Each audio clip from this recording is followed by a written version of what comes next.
Perlu disadari bahwa kita ini setakat ini, sampai detik ini, umur sudah mau cepat, umur kita ini sudah mau surut, itu pun kita ini belum punya ilmu apa-apa, apalagi syariat, paling tahunya hanya sholat. Dari mana itu isi sholat itu, dari mana Al-Quran apa tidak, kita ini jeblok.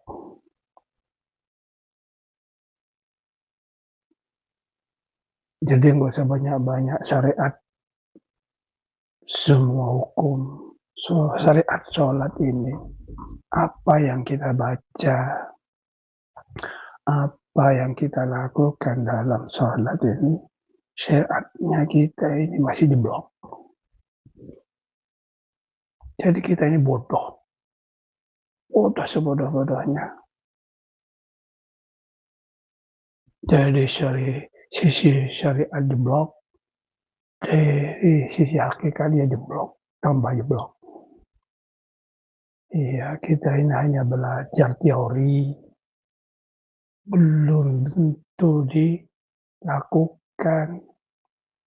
Disuruh sadar setiap saat, ya mana buktinya? Belum ada kita ini sadar setiap saat. Kita ini berupaya sadar setiap saat bahwa kita ini tidak pernah terpisah dengan Allah SWT, dengan wajib wujud. Setiap detik, setiap hari, apalagi sepanjang masa, kita ini tidak pernah terpisah dengan Allah SWT, dengan Maha Rahman. Kalau kita terpisah sedikit pun sejenak pun, kalau kita terpisah sejenak pun dengan Maha Rahman, maka siapa yang akan merahmani jantung? Siapa yang akan merahmani liver? Siapa yang akan merahmani paru-paru yang mengembang-kembangkan nafas? Siapa yang akan merahmani ginjal? Siapa yang akan merahmani organ vital, otak? Nah, ini yang tidak kita sadari. Mestinya ketika kita ini kedatangan, merasakan, menyadari kehadiran peran Allah setiap saat, setiap berbasar, setiap bersama, setiap berkala. Itu kita sadari setiap kita bergerak, setiap kita beriradah. Wa ma tasyaa'una illa ayyasha' Kita ini tidak pernah beriradah, tidak pernah berniat terbesit dalam hati, kecuali Allah lah yang pelaku hakikinya. Kalau ini kita sadari setiap saat, wah itu luar biasa. Luar biasa. Dan ini kita tidak akan punya kemampuan kalau tidak melatih, tidak khalwat. Melatih setiap habis fardu aja 15 menit aja, kayaknya kesusahan. Apalagi melatih dalam 24 jam.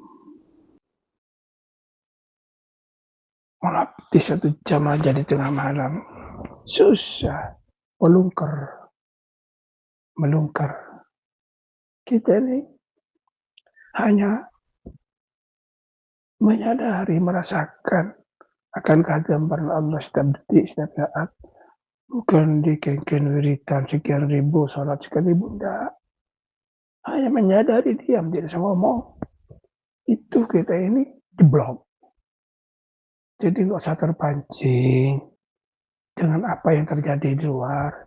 Udahlah kita ini membenahi dulu, membenahi diri, sadar Allah setiap saat, gitu. Kalau sudah sadar Allah setiap saat, Allah akan turunkan nur-Nya, rahasianya, sesuai dengan mujahadah kita, sesuai dengan upaya kita dalam melaksanakan dzikir rasa. Ayo ayo, kita keluar waktu 15 menit habis fardhu, dan di tengah malam ini lebar, panjang waktunya. Kalau kita bangun jam 2 sampai subuh itu iya, 3, 4, 2 jam lebih. Itu luar biasa kalau istiqomah, gitu. Kita ini sekarang rumongso. Rumongso apa? Rumongso wis punya ilmu karena sudah belajar teori hakikat ma'rifat. Belum. Kalau belum diamalkan dzikir rasa itu belum. Kalau dzikir rasa diamalkan mesti istiqomah. Refleks. Untuk mencapai refleks ini susah.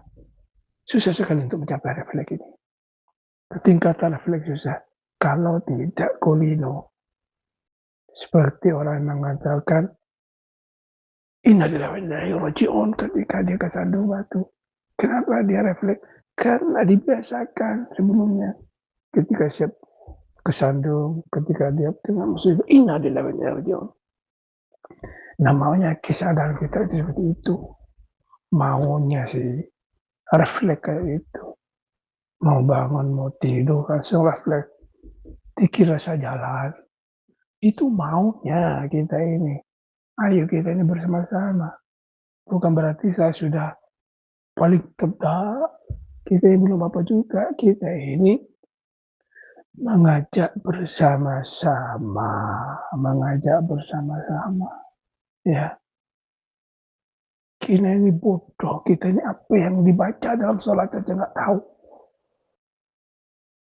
Nggak tahu apa yang kita baca dalam sholat itu. Padahal itu bukan 30 juz. Bisa dipelajari. Kalau nggak tahu artinya. Itu arti syariatnya. Kalau nggak tahu arti realitanya, arti hakikatnya, kan ada bisa nanya. Kita ini kayaknya orang pinter, gitu, nggak pernah nanya. Itulah kelemahan kita. Hanya kita ini apa ya? Introspeksi diri. Kita ini sudah mau suruh, umur kita sudah mau suruh. Kapan dan kapan? Jadi kalau kita belum merasa menikmati dalam setiap ibadah, dalam setiap langkah belum bisa menikmati dalam setiap berkalam bersama, belum bisa menikmati, apalagi wirid, apalagi sholat, belum bisa menikmati, itu masih belum. Sholat pikiran kita kemana-mana. Bagaimana nggak bisa kemana-mana? Kita gak kenal Allah. Hanya kenal sekedar nama.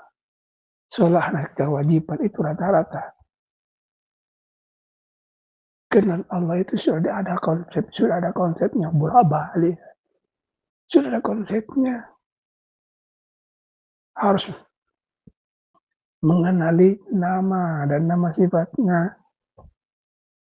Dan itu bukan hanya sekedar diucapkan lewat kita di lisan, tapi dialami. Ar-Rahman, kita alami itu setiap saat.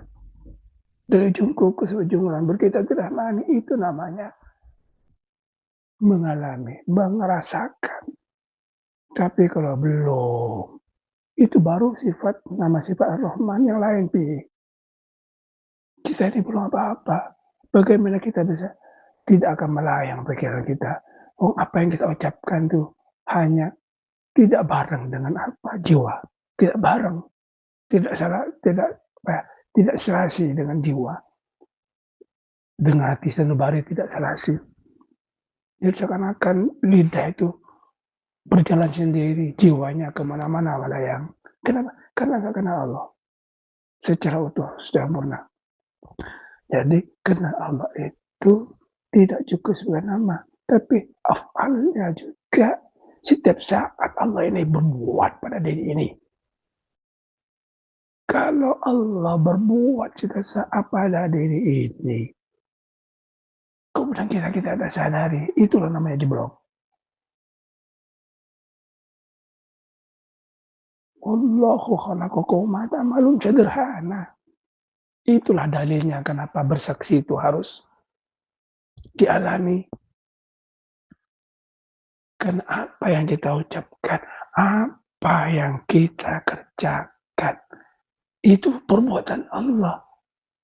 Dan itu harus yang kita sadari setiap saat, apalagi dalam salat dari awal takbir sampai akhir salat. Itu bukan kita, Allah yang berbuat. Wallahu khalaqakum wa ma ta'malun wa ma ramaita idh ramaita walakinnallaha rama wa ma tasha'una illa ayyasha Allah. Itu semuanya Allah, bukan kita, bukan kita. Jadi kalau kita tidak bisa menyadari perbuatan Allah pada diri ini setiap saat, itu namanya jeblok. Jeblok dan jeblok. Ayo, kita ini sudah mau compet, umur kita sudah mau surut. Kapan dan kapan? Gak usah mendengarkan yang di luar. Ini dalil, ini dalam Quran tidak ada, ini dalam hadis tidak ada. Gak usah. Itu bukan apa ya? Bukan lapisan kita itu. Kita yang mesti jeblok, hakikat kita mesti jeblok. Jadi nggak usah mikir dalam-dalam. Kalau saya dalam sholat itu kita gali semua. Apa itu ada hadisnya dalam Al-Quran. Dalam apa itu ada dalilnya dalam Al-Quran. Itu yang perlu kita. Gak usah jauh-jauh yang di luar. Dalam sholat itu kita pikiri. Setiap ucapan yang kita ucapkan, apa itu dalam Al-Quran. Setiap gerak yang kita gerak, apa itu ada dalam Al-Quran. Dalilnya jelas. Wallahu a'lam bishawab. Dan itu harus disadari. Semoga bermanfaat.